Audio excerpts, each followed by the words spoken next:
বাজার থেকে আমরা নর্মালি যে প্যাকেট মিল্ক কিনে খাই, ঘরের বিভিন্ন রান্নায় ইউজ করা হয়ে থাকে, তার প্যাকেটে আমরা হয়তো অনেক সময় লক্ষ্য করেছি যে এই পার্টিকুলার কথাটা লেখা আছে, পাস্তুরাইজড হোমোজিনাইজড টোন্ড মিল্ক। তো আজকে আমরা জানবো এই কথাটার মানে কি, কেন মিল্কের প্যাকেটের গায়ে এই পাস্তুরাইজড হোমোজিনাইজড টোন্ড মিল্ক কথাটা লেখা থাকে।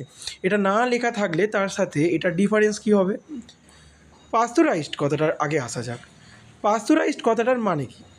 পাস্তুরাইজড কথাটা এসেছে পাস্তিউরাইজেশন প্রসেস থেকে, অর্থাৎ পার্টিকুলার মিল্ক প্রোডাক্টটাকে পাস্তিউরাইজেশনের প্রসেসের মাধ্যমে ট্রিট করা হয়েছে।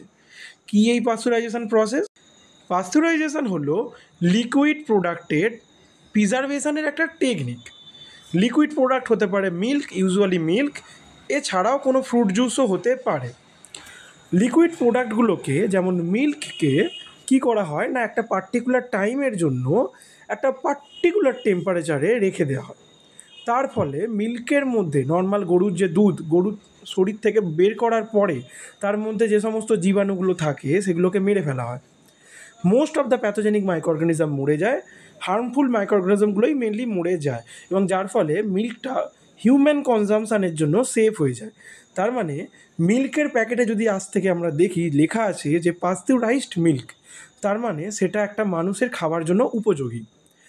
তার সাথে সাথে আরেকটা জিনিস লক্ষ্য করবে যে লেখা থাকে হোমোজিনাইজড মিল্ক। হোমোজিনাইজড কথাটার মানে কি? মিল্কের প্যাকেটের গায়ে যদি আমরা দেখি যে হোমোজিনাইজড কথাটা লেখা আছে, এর মানে হলো মিল্কের মধ্যে যে ফ্যাট মলিকিউলগুলো থাকে সেগুলোকে গুঁড়ো করে অনেকটা ছোট্ট ছোট্ট দানায় কনভার্ট করা হয়েছে এবং গোটা মিল্কের মধ্যে সেটাকে ছড়িয়ে দেওয়া হয়েছে। একটু বুঝিয়ে বলি। নর্মালি যদি আমরা মিল্ক কিনি, যেগুলো গরু গোয়ালা দিয়ে থাকে সেখান থেকে, সেই মিল্ককে যদি আমরা ঘরে চাপা দিয়ে রেখে দিই ফুটিয়ে, দেখতে পাবো যে মিল্কের মধ্যে থাকা ফ্যাট পোর্শনটা মিল্ক থেকে সেপারেট হয়ে যাচ্ছে এবং মিল্কের উপরে একটা ফ্যাটের লেয়ার পড়ে গেছে। মিল্কের ফ্যাটটা গোটা মিল্কের মধ্যে ইভেনলি ছড়িয়ে নেই, তো নিচে একটা লিকুইড পোর্শন পড়ে থাকে, উপরে একটা থকথকে ক্রিম পোর্শন আলাদা হয়ে যায়, এবং তার ফলে মিল্কের যে নর্মাল টেক্সচারটা নষ্ট হচ্ছে, টেস্টটাও অল্টার হয়ে যাচ্ছে এবং দেখতেও খারাপ লাগে। তাই মিল্ককে করা হয় হোমোজিনাইজেশন। মিল্কের যে ফ্যাট মলিকিউলগুলো আছে ওদেরকে ছোট্ট ছোট্ট গুঁড়োয় ভাঙা হয়, গোটা মিল্কের মধ্যে মেশিনের মাধ্যমে করা হয়, ভেঙে ছড়িয়ে দেওয়া হয়। পুরো মিল্কের মধ্যে ফ্যাটটা সমানভাবে ছড়িয়ে পড়ে। এই অবস্থায় এই মিল্কের মধ্যে একটা ক্রিমি ব্যাপার গোটা মিল্কের মধ্যেই দেখতে পাওয়া যায়। এই পার্টিকুলার মিল্কটাকে বলা হয় হোমোজিনাইজড মিল্ক। আর টোন্ড মিল্ক কথার মানে কি?